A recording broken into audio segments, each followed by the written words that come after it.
What's up, everybody? I'm back. Two-part video here. Update on the F-150.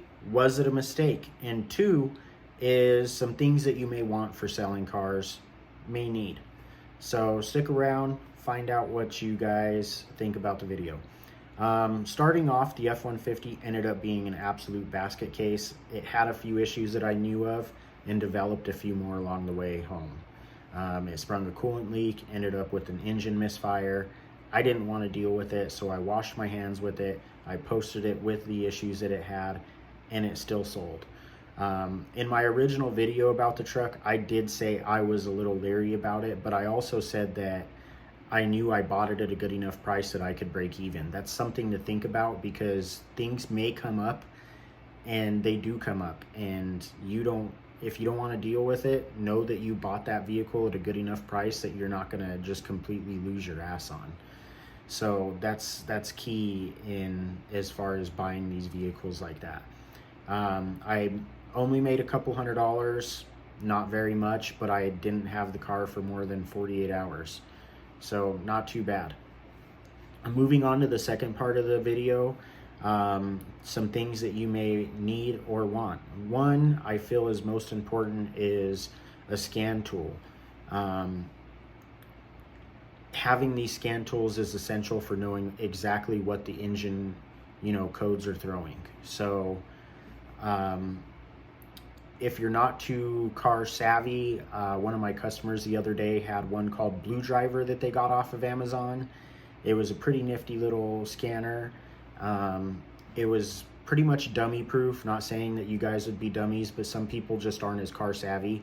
The Blue Driver takes out the guesswork. With the normal scanner, it's going to give you an engine code. You're going to have to look that code up, and then it could be a number of 1 to 5 things. As a mechanic, I can pretty much narrow it down, so I don't mind having to look up a code. But if you don't want to have to do that, Blue Driver takes that guesswork out. It's, like I said, nifty. It tells you exactly the part that is wrong with it. It's a small little device that is literally can fit in your pocket, and it relays all the information to you on your phone via Bluetooth. Pretty nifty little thing. I liked it. I may get one for myself just because it's easy to take with.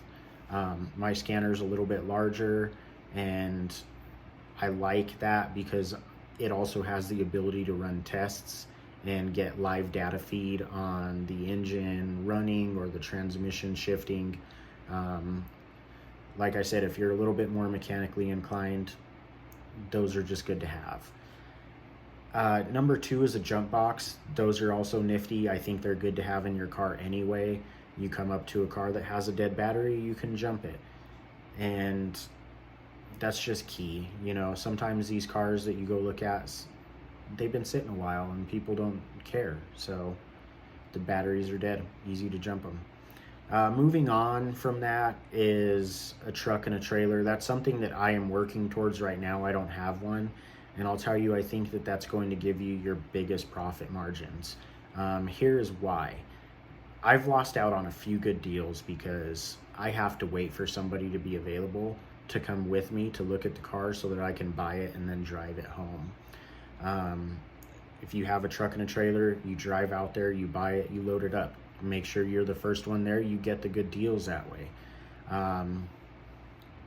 Just keep checking Facebook Marketplace, keep checking Craigslist, and as soon as something comes up, it's a good deal. If you have that time, go check it out. Try to be the first one there. Having that truck and trailer is going to be key for me because I can buy vehicles that are non-running and put the work into them that needs to be done. I feel like that's where your largest profit margins are going to be, because somebody has a vehicle that, an alternator went out. It's not going to make it home. You can jumpstart it and make sure that it runs right, but somebody's tired of dealing with the car. They don't want it anymore, so they sell it cheap. You put a $250 part into it, you load it up on a truck trailer, bring it home, fix it, which is an easy fix, and then sell it for a way higher profit margin. But trucks and trailers, those are going to be key for you guys because you don't have to wait for somebody to go with you, like I said. So remember, as far as that goes, think about if you're buying smaller cars, something smaller like a quarter ton, a quarter ton truck like the F-150, that will work. If you're buying larger vehicles like I do and smaller cars, I want to get an F-250 Power Stroke. I'm a Ford guy. Beat me up in the comments all you want. I don't care. But if you're a Chevy guy or Dodge guy, whatever floats your boat, man. But in the end, just know that you're buying a good truck that you're going to be able to use as a good workhorse. So for me, like I said, a 3/4 ton, a 1 ton Ford Power Stroke, that's what I'm looking at getting. Get me a nice little trailer that I can use to tow all this stuff around with. And for whatever you're thinking will work for you, that's fine. If you're buying small cars, get you a 1/4 ton truck. It doesn't really matter. Just know that you're going to be able to tow what you're buying. Truck and trailer, I think, is going to be your biggest profit margin.